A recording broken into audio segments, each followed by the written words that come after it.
बिस्मिल्लाहिर्रहमानिर्रहीम, अस्सलाम वालेकुम। आप देख रहे हैं प्रोग्राम पब्लिक ओपिनियन और मैं हूं आपके साथ ज़रियाब इरफान। नाज़रीन, पाकिस्तान की तारीख में मुख्तलिफ तनाज़ात की वजह से खबरों में रहने वाले चीफ जस्टिस काजी फ़ाइज़ ईसा का बतौर चीफ जस्टिस आज आखिरी दिन था।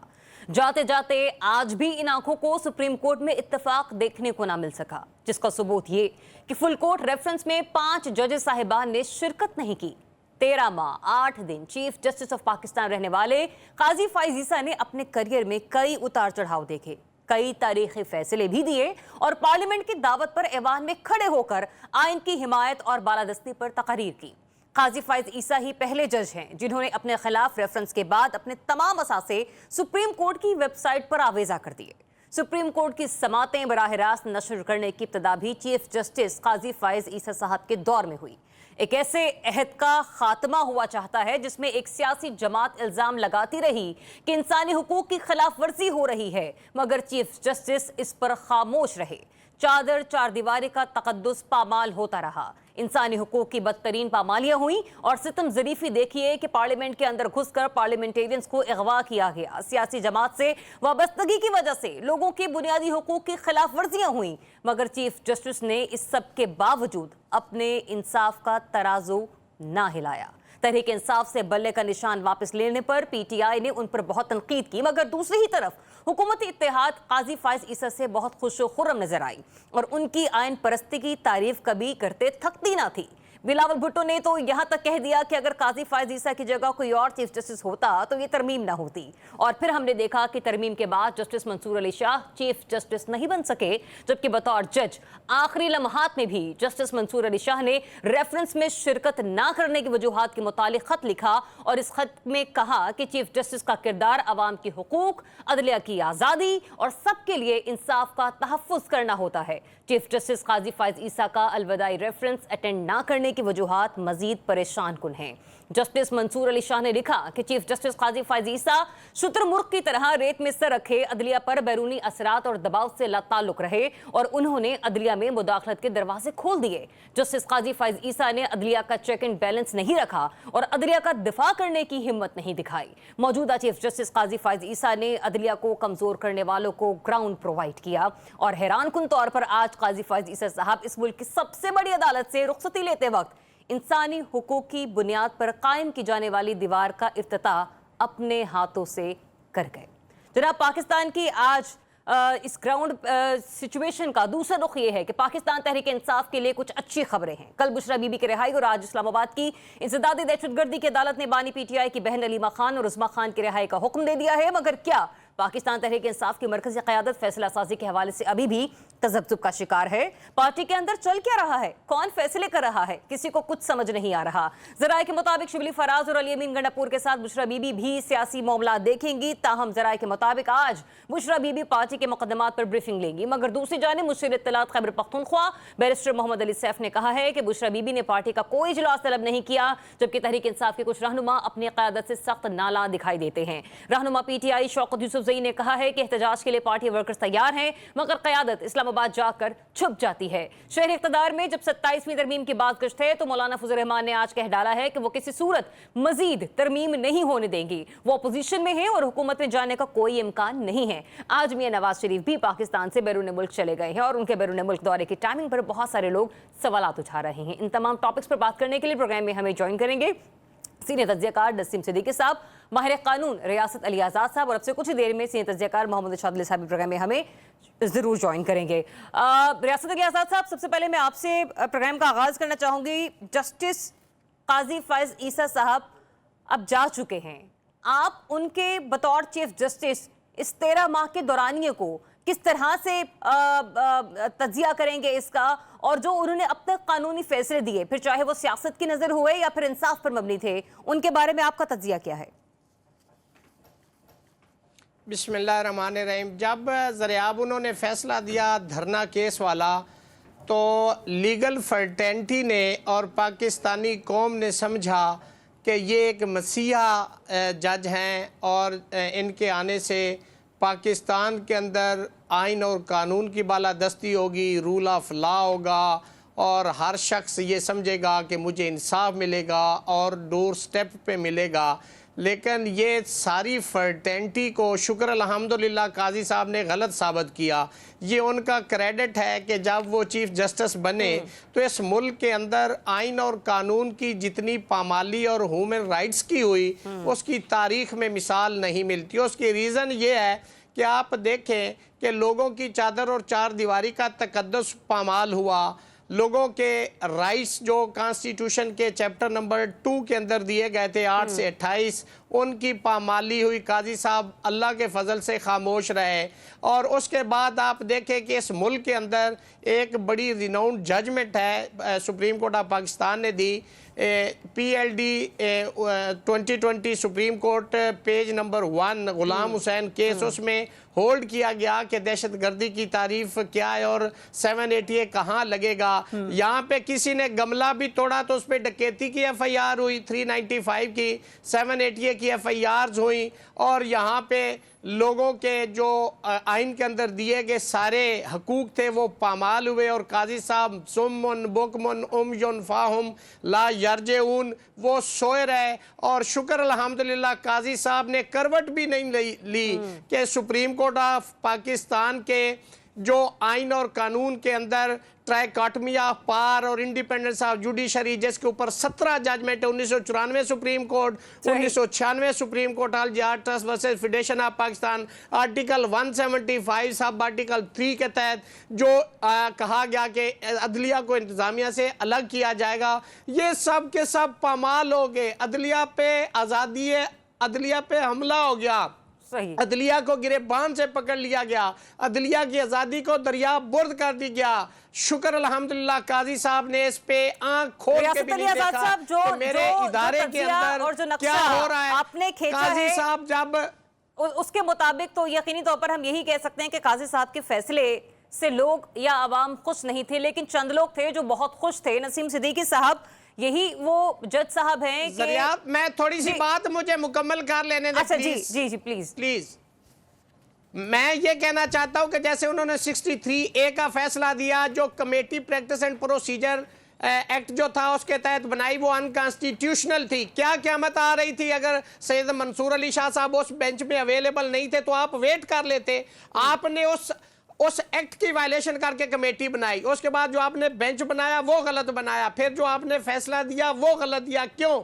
اس لیے کہ 1972 supreme court page number 139 Asma Jilani case اور 2007 سپریم کورٹ تصدق جیلانی صاحب کی ججمنٹ ہے جس کے اندر ہولڈ کیا گیا کہ اگر بنیادی آرڈر انلیگل ہے یا فاؤنڈیشن انلیگل ہے اس کے اوپر سپر سٹرکچر بنا لیا جائے یا 1000 آرڈر بنا لیے جائیں وہ انلیگل ہیں. آپ نے ایک ہی دن میں سید منصور علی شاہ صاحب کے پاس ایک میٹر لگتا ہے 26ویں ترمیم کے بعد, وہ کہتے ہیں یہ کانسٹیٹیوشن میٹر ہے میں اس کو ایڈجرن کرنا ہوں, اور ان کے پاس جائے اور وکیل صاحب کہتے ہیں کہ جی یہ کانسٹیٹیوشن میٹر, وہ کہتے ہیں یہ ترمیم میرے پاس پہنچی نہیں اور انہوں نے ڈسمس کر دیا. یہ ان کے آئین کا دورہ معیار پوری قوم نے دیکھا ہے, ہم نے دیکھا ہے, لیگل فرٹینٹی نے دیکھا ہے. ہم کیسے کہہ لیں؟ میں سمجھتا ہوں کہ یہی وجہ ہے کہ آج 5 جج صاحبان لیڈر کی سٹیٹمنٹ ہے کہ اگر قاضی صاحب نہ ہوتے تو 26ویں ترمیم نہ ہوتی. یہ صدیقی صاحب نے جسٹس منیر کے نظریے کو فالو کیا. ٹھیک ہے صدیقی صاحب, یہی قاضی فائز عیسی صاحب تو PDM کے لیے, موجودہ حکومت کے لیے, حکومت اتحاد کے لیے کسی مسیحا سے کم نہیں تھے. جی ذریعہ بہت شکریہ. دیکھیں بات یہ ہے کہ اگر ہم اپنے طور پہ تو کوئی بھی تجزیہ کر سکتے ہیں, لیکن آپ دیکھیں نا کہ جس طرح عوام کا رد عمل آ رہا ہے, وکلا کا رد عمل آ رہا ہے, جسٹس کا رد عمل آ رہا ہے, لگ تو یہ رہا تھا کہ جس طرح باقی چیف جسٹس کے ٹینیور کے اندر قاضی فائز عیسیٰ آئین کی ہر وقت بات کرتے تھے, اس کے علاوہ وہ خطوط بھی لکھتے تھے, کئی جو بینچز بنتے تھے ان میں بیٹھنے سے انکار بھی کرتے تھے, تو سب کو یہ امید تھی کہ چلے کوئی نہ کوئی ٹلٹ ہوتا ہے پاکستان میں, یہ چل رہا ہے, بھلے صحافی ہو, وکیل ہو, کوئی بھی ہو, کہیں نہ کہیں سیاسی ٹلٹ ضرور ہوتا ہے.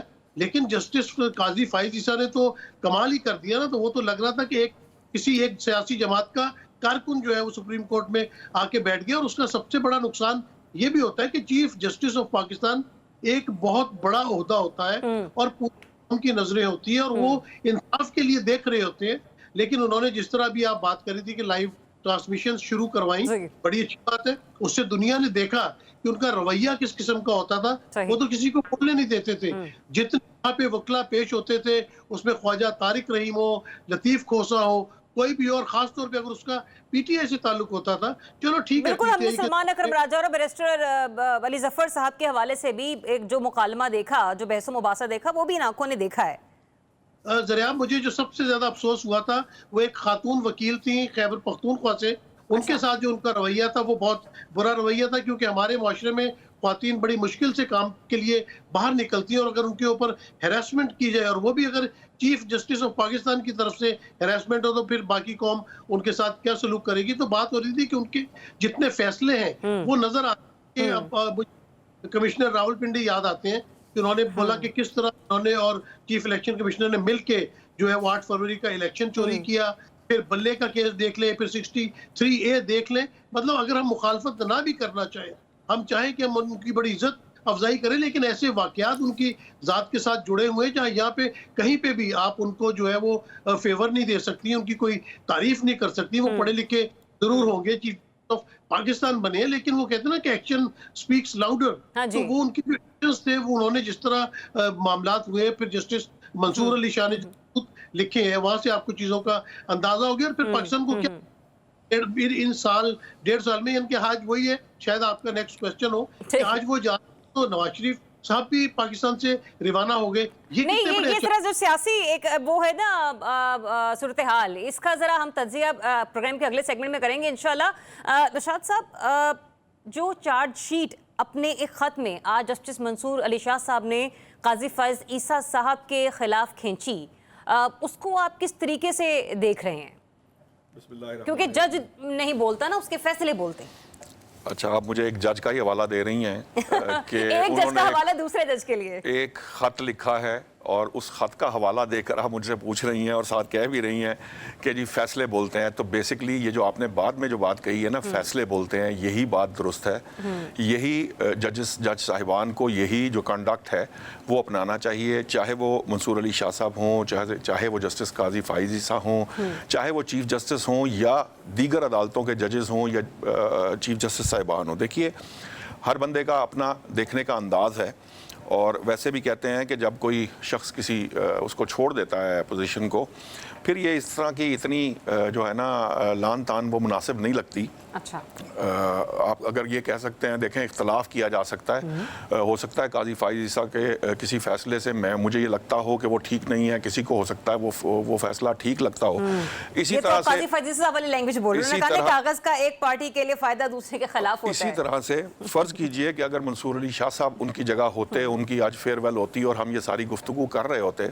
बदकिस्मती ये है कि हमारे यहाँ ये ट्रेंड बन चुका है कि आपने जज साहिबान पर उंगली भी उठानी है, आपने जज साहिबान के ऊपर जो है उनके जाने पे ये जो मैं आप जिस तरह मैं और आप बात कर रहे हैं, मैं कलामी की माजरत पीटीआई रहनुमा लतीफ खोसा साहब ने हमें ज्वाइन किया। इसके बाद मैं आपको भरपूर मौका दूंगी गुफ्तगू करने का, और सीनियर कानूनदान भी हैं, उन्होंने हमें ज्वाइन किया, उनसे शामिल गुफ्तगू करते हैं। लतीफ खोसा साहब, बहुत शुक्रिया आपका वक्त देने के लिए। सर, सबसे पहले तो ये फरमा दीजिएगा कि एक कानूनदान की हैसियत से आप जस्टिस फाइज ईसा साहब के फैसलों को किस निगाह से देखेंगे? देखिए, मेरे ख्याल में जस्टिस मुनीर जिसने पाकिस्तान की दोलख्त किया था और तबाही की थी, ये उससे प्लस जस्टिस मुनीर है। इन्होंने जो आज सरासीमगी पैदा की है, जिसका बिलावल भुट्टो जरदारी साहब ने भी जिक्र किया कि ये जो 26वीं तरमीम है ये काजी साहब की मरहून है, और इन्होंने जो रूह थी आर्टिकल 63A की, जब मुझे याद है कि मैं रानी शहीद बेनजीर भुट्टो साहबा के साथ उस वक्त 17 सीटों में हम थे, और मोहतरम नवाज शरीफ साहब ने जब 14वीं तरमीम में 63A का इजाफा किया था, तो मैंने उनसे कहा था कि बीबी आपने तो इसको नवाज शरीफ को और ज्यादा ताकतवर बना दिया है आपने उसका साथ देकर।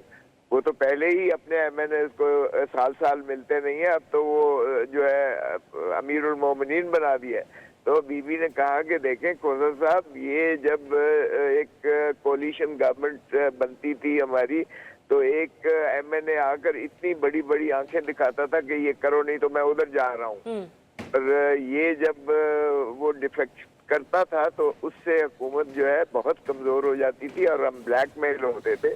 तो अगर विल्सन जो है बरतानिया में एक वोट की बर्तरी से 5 साल तक जो है बरतानिया में हुकूमत रह सकती है और तसलसल और तवातर होता है तो जमहूरियत अच्छा खोसा साहब, अभी मजबूत आपने होती है। बिलावल साहब की गुफ्तगू का हवाला दिया ना कि जिसमें उन्होंने कहा अपने एक इंटरव्यू में कि अगर काजी साहब ना होते तो शाही तरमीम ना होती। बहरहाल पीटीआई 26वीं तरमीम को तो पास होने से ना रोक सके, अब 27वीं तरमीम की बाज़गश सुनाई दे रही है, उसके ऊपर आप लोगों की स्ट्रेटेजी क्या होगी, क्या उस पर आप लोग काबू पा लेंगे? देखिए, ये तो जितनी इस वक्त बदनामी ली है इस हुकूमत ने और इस हुकूमत के सहूलतकारों ने, और जितना काजी जो है फायज ईसा साहब का यौम निजात मनाया गया है, जितना वो बदनाम हुए हैं इस तरह के हरकतें करके, और कमिश्नर रावलपिंडी ने भी कहा कि काजी साहब भी शरीक जुर्म थे जब हमने जो है पिंडी की सारी की 14 सीटें जो हैं वो फॉर्म 47 के जरिए जीती हुई पाकिस्तान तहरीक इंसाफ की मुस्लिम लीग नवाज को दे दी। तो ये काजी साहब ने अगर 63A का फैसला न दिया होता और वो जो है वोट जो डिफेक्ट करता है, जो बगावत करता है, जो गद्दारी करता है, उनका वोट अगर गिना ना जाता तो ये 26वीं तरमीम मुमकिन ही ना थी। अच्छा खोसा साहब, तो हमने देखा है कि काजी साहब के बहुत सारे फैसले ऐसे रहे हैं कि जिनसे पाकिस्तान तहरीक इंसाफ को बतौर सियासी जमात बड़ा नुकसान हुआ है और बुनियादी इंसानी हुकूक की भी पामाली हुई, लेकिन आज जाते जाते सुप्रीम कोर्ट के अहाते में वो बुनियादी इंसानी हुकूक की यादगार का इफ्तिताह करके निकले। कैसा लगा आपको, क्या मैसेज कन्वे किया? मैंने तो अर्ज किया है कि ये यौम निजात मनाई गई है इनकी, और ये जो है इनका जो इन्होंने मकबरा अपना बनाया है यहाँ, ये सुप्रीम कोर्ट की दागदार किया है इस इमारत को।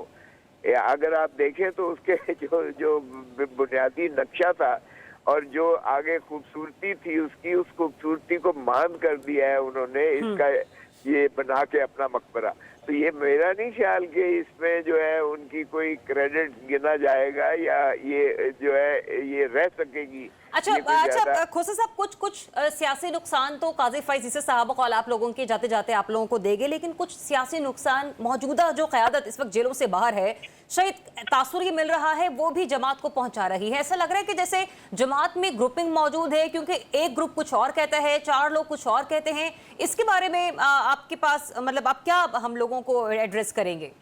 देखिए, पहली बात तो ये है हमारे नुकसान का सवाल नहीं है, ये उन्होंने आइन की रूह को मजरूह कर दिया है। उन्होंने अदलिया को मुनहदिम करके एग्जीक्यूटिव के नीचे एग्जीक्यूटिव ब्रांच बना के रख दिया है। वो इलेक्शन कमीशन की तरह वो भी हुकूमत का एक झैली इदारा बन गया है, और ऐवान इंसाफ को उन्होंने बिल्कुल फारिग करके रख दिया है। तो काजी साहब ने हमारा नुकसान छोड़ दें, ये मुल्क का नुकसान है, ये आइन का नुकसान है, ये जमहूरियत का नुकसान है, ये जमहूर चले का मेरे इस सवाल का तो जवाब आपने दे दिया। खोसा साहब, मैं पार्टी ग्रुपिंग के हवाले से भी आपका तज्जिया लेना चाह रही हूँ। वाकई ऐसा है जैसा खबरों में गर्दिश कर रहा है कि फॉरवर्ड ब्लॉक मौजूद है पार्टी के अंदर, क्योंकि एक ग्रुप कुछ कहता है, दूसरा ग्रुप कुछ कहता है। आज भी कुछ खबरें गर्दिश कर रही थी कि बुशरा बीबी जो है वो शिबली फराज साहब के साथ, अली अमीन गंडापुर साहब के साथ एक इजलास की सदारत करेंगी, लेकिन फिर किसी ने कहा कि नहीं ऐसा नहीं है। What is this? देखिए, ये माशाल्लाह इन्होंने जो एक अफवाहों की फैक्ट्री खोली हुई है डिसइंफॉर्मेशन की, ये उसी का शाखसाना है। ना कोई ग्रुपिंग हो सकती है, ना कोई ग्रुपिंग है। इमरान खान की जो क़यादत है वो गैर मुतज़लज़िल है, और लेकिन चलें, अगर ऐसी ये आपने कहा ना कि तरदीद कर दी, आपने कहा ये अफवाह है, लेकिन क्या मुस्तकबिल करीब में बुशरा बीबी पार्टी के सियासी मामलात को देखेंगी? देखिए, बुशरा बीबी का यकीनन बाहर आना एक खुश आइंद है, और इससे जो चेन ऑफ कमांड है वो बिल्कुल वाज़े तौर पर आपके सामने आएगी। सो इसलिए अब जो वो इबहम या जो एक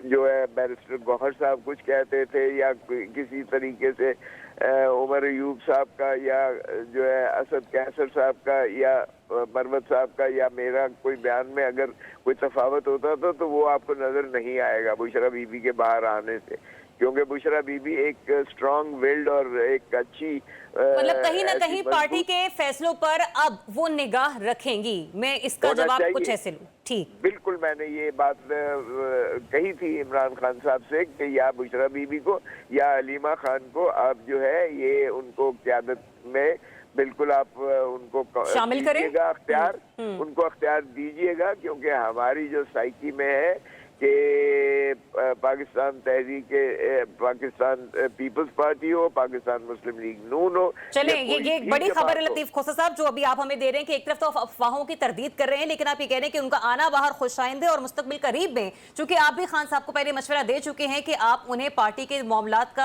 کو دیکھنے کا، ان کو لیڈ کرنے کا اختیار دیں. سو لیٹس سی کہ وہ ہمیں کس طرح سے پارٹی کے اندر جو ہے وہ ڈیفرنٹ چیزوں کو لیتے ہوئے لیڈ کرتے ہوئے ہمیں نظر آئیں گے. اس کے بعد آپ نے کہا کہ قیصر صاحب دیگر لوگوں کے متنازع بیانات بھی منظر عام پر نہیں آئیں گے. آپ ہمارے ساتھ ہی رہے گا کھوسہ صاحب. نشاط علی صاحب آپ اس سے پہلے گفتگو فرما رہے تھے، مجھے یہ بتائے گا نشاط صاحب کہ ایک تو آپ اپنا تجزیہ مکمل کیجئے گا، دوسرا یہ بھی کہ سر میں چاہوں گی کہ اپنا تجزیہ دیتے وقت وہ جو ایک عوامی ریاکشن ہے نا سوشل میڈیا پر قاضی فائز عیسی صاحب کے جاننے کے بعد، میں چاہوں گی کہ اس کو بھی ذرا مد نظر رکھیں، ملحوظ خاطر رکھیں. جی ضرور رکھیں گے. یہی جو سوشل میڈیا کا ریاکشن تھا ہمیں عمر عطا بندیال صاحب کے جانے پہ بھی نظر آیا تھا، یہی ہمیں ثاقب نثار صاحب کے جانے پہ بھی نظر آیا تھا، کھوسہ صاحب کے جانے پہ بھی نظر آیا تھا، افتخار چودھری صاحب کے جانے پہ بھی نظر آیا تھا.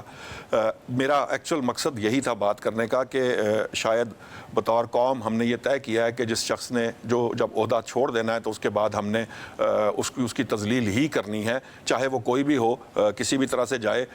یہ جو آئین تھا یہ اس وقت منہدم نہیں ہوا تھا جب 63A کی خود سے ایک خود ساختہ ڈیفینیشن کر دی گئی تھی، اور یہی سارے معاملات جو ہیں اس سے اختلاف کیا جا سکتا ہے، یہ کسی کا بھی پوائنٹ آف ویو ہو سکتا ہے. لیکن میرا مقصد کہنے کا یہ ہے کہ یہ جو پوائنٹ آف ویو کا اختلاف ہے اس کو ہم نے اس حد تک بڑھا دیا ہے، اس حد تک پولیٹیسائز کر دیا ہے، اور اس حد تک اس کے اندر عدالت انوالو ہو چکی ہے کہ اب خطوط کا سلسلہ جاری ہے. اب آپ دیکھیے کہ جس بھی خط کا حوالہ آپ نے دیا تھا اس سے پہلے بھی کئی خطوط لکھے گئے ہیں، مختلف چیف جسٹس صاحبان کے دور میں لکھے گئے ہیں. یہ ایکچولی ظاہر کرتا ہے کہ کس حد تک ہماری عدالتیں جو ہیں وہ پولیٹیسائز ہو چکی ہیں. جو جسٹس قاضی فائز عیسی صاحب کی میں نے سماعتیں سنی ہیں، ہمارے دوست جو ہیں وہ فرما رہے تھے کہ پتہ نہیں کسی کی انسلٹ ہوئی یا نہیں ہوئی، لیکن بہرحال ہو سکتا ہے کہ ایسا ہوا ہو. جتنی سماعتیں میں نے ان کی لائیو سنی ہیں، چونکہ باقی اس وقت ناظرین جو سن رہے ہیں وہ بھی جانتے ہیں، انہوں نے بھی سنی ہوں گی، تو اس کے اندر ایک چیز جو پہلو مجھے نظر آتا تھا کہ ان کی کوشش جسٹس قاضی فائز عیسی کی یہ رہتی تھی کہ آپ آئین اور قانون کے تحت بات کریں جو بھی کرنی ہے، آپ پولیٹیکل گفتگو یا پولیٹیسائز نہ کریں چیزوں کو. آپ جو آئین کہتا ہے اس کے مطابق بات کریں، جو قانون کہتا ہے اس کے مطابق بات کریں. اور یہی بات انہوں نے آج اپنے جو کل تقریر کی تھی انہوں نے اس کے اندر بھی دہرائی ہے. یہی بات انہوں نے بار بار کہنے کی کوشش کی ہے. یہ جو کاغذ والی بات تھی اس کا مقصد بھی یہی تھا کہ جو ہمیں ایک تحریر کردہ آئین دیا گیا ہے یا جو قوانین لکھ کر دیے جاتے ہیں ہم اس کے ماتحت ہیں. اور تیسری بات جو مجھے ایک چیز کی بات سمجھ نہیں آتی، بڑی اچھی بات ہے، مجھے یہ بتائیں کہ کیا پاکستان بنتے وقت سینئر موسٹ کا اس ملک کے اندر سینئر موسٹ چیف جسٹس ہوا کرتا تھا؟ کیا اس سے پہلے ججز جو ہیں وہ اسی طرح سے سینئر موسٹ چیف جسٹس آیا کرتے تھے؟ یہ تو الجہاد کیس کے بعد کا معاملہ ہے نا. اس سے پہلے کیا ہوتا تھا، کیا طریقہ کار تھا؟ اور امریکہ میں کیا طریقہ کار ہے، برطانیہ میں کیا طریقہ کار ہے، بھارت میں کیا طریقہ کار ہے، کینیڈا میں کیا طریقہ کار ہے. بات یہ تھی کہ منصور علی شاہ صاحب کو چیف جسٹس بننے نہیں دیا جانا چاہیے. یہی دیکھیے یہ بات درست ہے، یہ آپ ٹھیک کہہ رہی ہیں کہ حکومت کو جو ہے نا وہ فیوریبل نہیں تھا. اور میں یہی بات کرنا چاہ رہا تھا کہ آپ دیکھیے کہ اگر فرض کر لیں بالفرض محال کہ اگر یہ اس وقت یہ 5 لوگ یا 4 لوگوں نے ووٹ نہ دیا ہوتا تو آپ کو پتا ہے اس کا کیا طریقہ کار تھا. فرض کریں 63A کا فیصلہ یہ نہ آتا تو کیا وہاں پہ ایک وہ گروپ لا کے سامنے معاملات کو طے نہیں کیا جا سکتا تھا؟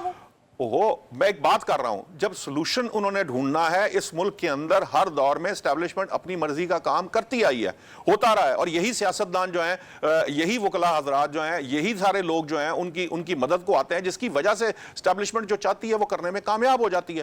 ہم یہ دیکھتے آئے ہیں، آج کی بات تو نہیں ہے. ہم دیکھ رہے ہیں پچھلے 2-2.5 سالوں سے ہم دیکھ رہے ہیں کہ لوگ اپنی مرضی سے نہیں آ رہے، زبردستی لائے جا رہے ہیں. مجھے ایک بڑا کہا جا رہا ہے نشاط صاحب، مجھے ایک بریک لینے کا کہا جا رہا ہے، مجھے بریک لینے دیں، لیکن بریک پر جانے سے پہلے میں ایک خبر کو دوبارہ سے ریپیٹ کرنا چاہتی ہوں. پاکستان تحریک انصاف کے سینئر رہنما لطیف کھوسہ صاحب سے کچھ دیر پہلے گفتگو ہوئی ہے جس میں انہوں نے مطلب ان کے واضح کلیئرٹی کے ساتھ کہہ دیا کہ پی ٹی آئی سابق خاتون اول عمران خان صاحب کی اہلیہ بشرا بی بی صاحبہ آنے والے دنوں میں پارٹی کے سیاسی معاملات کو دیکھیں گی. بریک لیتے ہیں، بریک کے بعد آپ کو پھر سے جوائن کرتے ہیں. Stay tuned, public opinion. Welcome back once again. Nasir, break کے بعد ہم نے ڈسکس تو یہی کرنا تھا کہ بشرا بی بی کی رہائی کے بعد کیا سیاسی منظرنامہ ہوگا، کیونکہ اب نئے چیف جسٹس صاحب جو ہیں وہ کل اپنے عہدے کا حلف لیں گے. تو کیا پاکستان تحریک انصاف کے لیے ہم دیکھیں گے کہ آنے والے دنوں میں ریلیف ہوگا. لیکن سیاسی منظرنامہ آج اس وقت تبدیل ہوا جب لطیف کھوسہ صاحب سے گفتگو کے دوران انہوں نے کہا کہ ہاں اس میں کیا برائی ہے کہ اگر آگے چل کر بشرا بی بی جو ہے وہ پارٹی کے سیاسی معاملات کو دیکھتی ہیں؟ تو یہ ایک بڑی خبر ہے. میں چاہوں گی کہ اسی کے اوپر میں اپنے ماہرین کا تجزیہ لوں. صدیقی صاحب، جو صبح تک تردید اور افواہوں کے بازار گرم ہو رہے تھے، اب لطیف کھوسر صاحب خود یہ کہہ رہے ہیں کہ انہوں نے خود خان صاحب کو مشورہ دیا ہے اور ماضی میں بھی کہتے رہے ہیں کہ کچھ سیاسی معاملات کا اختیار بشرا بی بی کو دیا جانا چاہیے، اور اس بات کی وہ خود اب آ کر ٹی وی کے اوپر گفتگو بھی کر یہاں پر آپ نے سنا اور ہم نے دیکھا.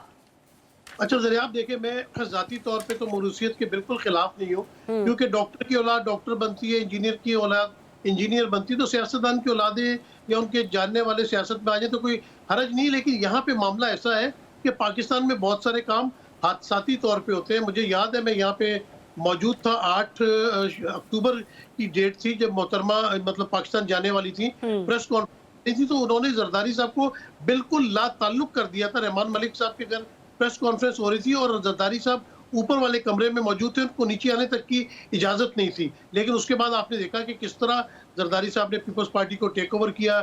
2 دفعہ وہ پاکستان کے صدر بن چکے ہیں. اسی طرح جب 1999 میں کو ہوا تھا اور نواز شریف صاحب کی فیملی کو باہر بھیجا گیا، تو مریم نواز اس وقت بالکل ایکٹیو نہیں تھی، کوئی ان کو جانتا بھی نہیں تھا، مطلب ان کی بیٹی کے حوالے سے جانتے تھے. پھر بیگم کلثوم نواز جو ہے وہ سڑکوں پہ نکلی، انہوں نے ان کی کمپین کو چلایا. اس کے بعد مریم نواز آہستہ آہستہ جو سیاست میں داخل ہوئی اور آج پنجاب کی وزیر ہوئی اور بڑی ایکٹیو پالیٹکس کر رہی ہیں. ابھی بھی صورتحال یہ ہے کہ عمران خان صاحب نے بشرا بی بی کو یا اپنی بہنوں کو پی ٹی آئی کی پالیٹکس سے دور رکھا، لیکن جب آپ زبردستی ان کے اوپر الزامات لگائے، ان کو ٹھیک ہے، میرے پاس چونکہ وقت بڑا مختصر. صدیقی صاحب آپ کا پوائنٹ آ گیا. ریاست علی آزاد صاحب، ساتھی طور پر ہی صحیح، لیکن بشرا بی بی کا سیاسی معاملات کو لے کر لیڈ کرنا کیسے رہے گا پی ٹی آئی کے لیے؟ جی ذریعہ، میں 2 چھوٹی سی بات کروں گا. ایک تو یہ کہ آزاد عدلیہ کے حوالے سے اسلام آباد ہائی کورٹ کے ججز صاحبان نے خط لکھا، اس کے بعد عدلیہ کے ساتھ کیا ہوا یہ ساری قوم نے دیکھا، اور اس آزاد عدلیہ کے ججز کے لیے جنہوں نے تھوڑی سی کروٹ لی، ان کی ڈگریوں کے کیا مسئلے بنے، اس میں فائز عیسیٰ صاحب اپنے گھر کے اوپر حملے کو نہ روک سکے. اور سوال یہ پیدا ہوتا ہے قاضی صاحب وہ جج تھے جنہوں نے کہا تھا یہ آرڈیننس فیکٹریاں بند ہونی چاہیے. پریکٹس اینڈ پروسیجر ایکٹ کے بعد جو آیا تھا آرڈیننس، وہ کہاں گیا؟ قاضی صاحب نے اس کے اوپر کیا ریئیکٹ کیا؟ اب آ جائیں دوسری بات. صدیقی صاحب نے کہا کہ میں تو پسند کرتا ہوں، میں بہت کیٹیگریکلی سٹیٹمنٹ دے رہا ہوں، میں مسلم لیگ نون کے اندر بھی موروثیت کی سیاست کو پسند نہیں کرتا، پیپلز پارٹی کے اندر بھی پسند نہیں کرتا، اور پی ٹی آئی کے اندر بھی پسند نہیں کرتا. میرٹ کو پریویل کرنا چاہیے. کیا یہ پوری قوم محکوم ہے؟ یہ غلام ہے؟ ہمارے نوجوانوں میں صلاحیت نہیں ہے، وہ آگے نہیں آ سکتے؟ وہ ساری زندگی دے دیں، نسلیں ان کی برباد ہو جاتی ہیں. ان کے پیچھے کھڑے ہو کہ ان کے کسی بچے کو کبھی آپ نے دیکھا وزیر اعلیٰ بناؤ، کبھی وزیر اعظم بناؤ، کبھی یہ قوم کی بدقسمتی ہے. پوائنٹ آ گیا کہ آپ اس چیز کو ایکسپٹ نہیں کریں گے. ٹھیک ہے، مطلب یہ کہ آپ کے تجزیے کے مطابق آپ کے نزدیک یہ خوش آئند خبر نہیں ہوگی. نشاد علی صاحب حادثاتی طور پر ہی صحیح، لیکن اگر بشرا بی بی لیڈ کرتی ہیں سیاسی معاملات کو تو کیسے رہے گا؟ دیکھیے حادثاتی تو بالکل بھی نہیں ہوگا. پہلے بھی وہ لیڈ کیا کرتی تھیں. جب پاکستان تحریک انصاف کی حکومت تھی تب بھی ہم یہ سنا کرتے تھے کہ جو بشرا بی بی ہیں ان کے حکم سے بہت کچھ ہوتا ہے، چاہے ڈی پی او کی تبدیلی ہو، چاہے اور بڑے معاملات ہوں. پنجاب کی خاص طور پر سیاست میں ان کا اثر و رسوخ آپ کے سامنے ہے. باقی یہ ہے کہ دیکھیے موروثیت اور نو موروثیت یہ بالکل لا حاصل بحث ہے، اس کا کوئی فائدہ نہیں ہے، نہ نکلے گا کبھی. مسئلہ یہ ہے کہ اب اس وقت جو ہے وہ پاکستان تحریک انصاف کے صفوں کو یکجا کرنے کی ضرورت ہے، اور وہ کر سکتی ہیں بشرا بی بی، لیکن اس کے اندر ایک بہت بڑی رکاوٹ خود عمران خان صاحب کی اپنی بہنیں ہوں گی، کیونکہ ان کی بہنیں اور ان کی بیگم صاحبہ کے درمیان جو ہے وہ چھنتی نہیں ہے. تیسری بڑا مسئلہ یہ ہے کہ جو اس وقت کے پی کے اندر بڑے میجر گروپس ہیں اور پنجاب کا ایک گروپ ہے، یہ کو 5-6 گروپ بن جائیں گے. اب سب سے اہم مسئلہ یہی ہے کہ اگر بی بی جو بشرا بی بی ہیں وہ آ کر ان کو متحد کر پائیں ان کی صفوں کو، تو پاکستان تحریک انصاف کو اس کا فائدہ ہوگا. لیکن اگر وہ ایک گروپ اور بڑھنے کی صورت میں چیزیں سامنے آئیں تو پھر یقیناً پاکستان تحریک انصاف کی جو مشکلات ہیں اس میں اضافہ تو ہوگا، کوئی شاید ان کو فائدہ نہیں ہوگا. اس لیے میں سمجھتا ہوں کہ اگر تو ان کا یہ کردار ہو سکے کہ اگر وہ ان کے تحت، ان کے ماتحت یا ان کے کہنے سے پارٹی جو ہے وہ متحد ہو جائے تو پھر تو ان کا سیاست میں آنا وہ کوئی بری بات نہیں ہے. جس طرح ابھی صدیقی صاحب نے کہا ہے کلثوم نواز جو تھیں انہوں نے پوری ایک تحریک چلائی اور ان کے ساتھ مسلم لیگ نون کھڑی تھی. اب اگر بشرا بی بی کے پیچھے पूरी पाकिस्तान तहरीक इंसाफ आकर खड़ी हो जाती लब्बैक कह है देती तो है। फिर जो है फिर एक जो जैसे कहते हैं सेंट्रल कमांड डेवलप होने से फिर पाकिस्तान तहरीक इंसाफ के लिए खासे फवाइद वो हासिल कर सकते हैं। और जो उनका मतमाए नज़र है कि वो बानी तहरीक इंसाफ को जल्द अज जल्द जेल से रिहा करा लें, अगरचे के एस्टेब्लिशमेंट का अभी मुझे कोई ऐसी चीज़ नज़र नहीं आ रही इमरान खान साहब के हद तक जो है एस्टेब्लिशमेंट की जो पॉलिसी है, मतलब लेकिन उसमें आपको नरमी नजर नहीं आ रही है। बस लेकिन वक्त बिल्कुल खत्म हो चुका है। शादिल साहब पॉइंट ऑफ व्यू आ गया, आपका आ गया। जाते जाते मैं अपने प्रोग्राम को कंक्लूड करूंगी लतीफ साहब की के साथ होने वाली गुफ्तगू के हवाले से, जिसमें उन्होंने कहा कि साबिक वज़ीर आज़म और बानी पीटीआई की अहलिया बुशरा बीबी साहिबा आगे चलकर पीटीआई के सियासी मामला देखेंगी और अगर ऐसा होता है तो इसमें हर्ज ही क्या है। लेट्स सी आने वाले दिनों में होता क्या है। इजाज़त दीजिए, अपना बहुत सा ख्याल रखिए। अल्लाह हाफ़िज़।